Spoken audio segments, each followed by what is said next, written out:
The USS Midway is an aircraft carrier that was commissioned in 1945. It is one of the longest-serving aircraft carriers in the United States Navy. The Midway is 1,001 feet long, as tall as a 20-story building, and weighs 70 tons. The USS Midway is named after an infamous battle that took place during World War II. It is known as the Battle of the Midway. This battle began when the Japanese developed a plan to attack the United States military.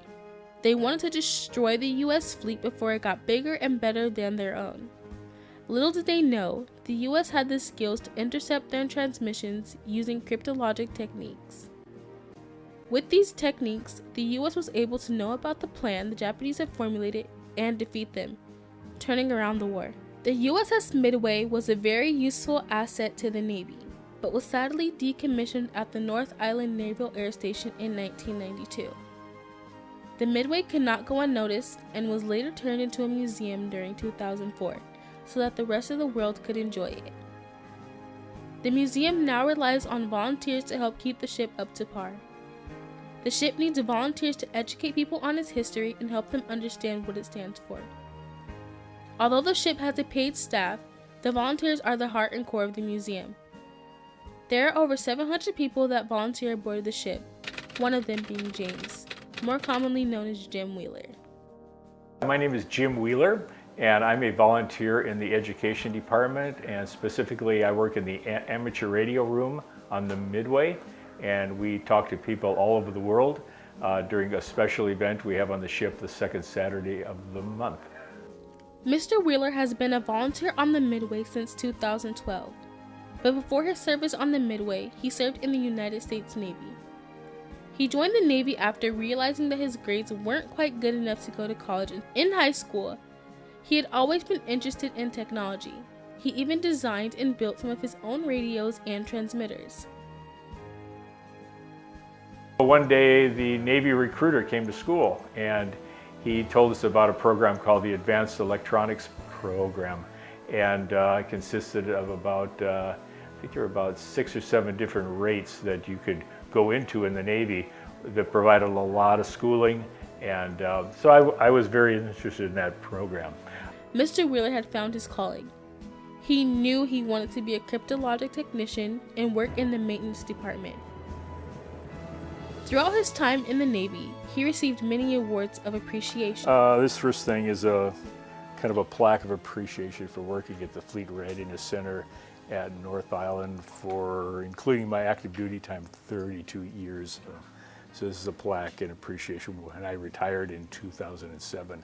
Let's see, in 1999 I became a senior member of the Institute of Electrical, and I became a senior member of the Institute for Electrical and Electronics Engineers. This actually means quite a bit to me, as I've been a member since I was about 23 and in college. So I've been a member of IEEE for a long, long time, but it meant a lot to me.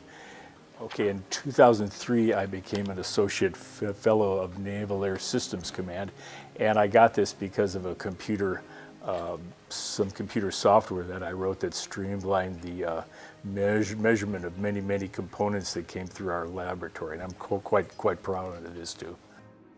Well, first, this is my honorable discharge after serving 6 years in the Navy.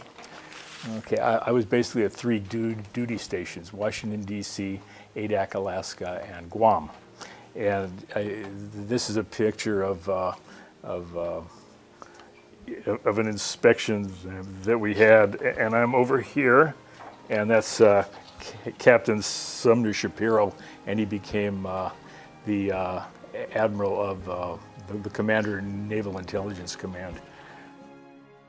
Some of these aren't in real good shape. This is a letter of appreciation I received on Adak in Alaska for working with the Navalex installation team. We were installing a high-speed, state-of-the-art communications system. His experiences in the Navy inspired him to volunteer aboard the Midway, but his family and friends are really who inspire him to continue sharing his time. Throughout his course of volunteering, he has learned what service means.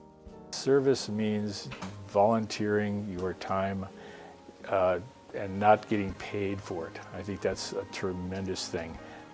You're not looking for pay, you're looking for something that benefits who's inside of you. And I think that's a very important thing. He is able to be a role model and inspire others the way that his parents inspired him. My mother and father, my mother for many years worked Meals on Wheels to provide meals for people that couldn't get out, like shut-ins. And she taught Sunday school for many years in our home church. And my father, he was a reader, and that was somebody that went to the hospitals and read to people. This is before television, and they could listen to the radio, but he would go in and read newspaper articles, read books to the patients.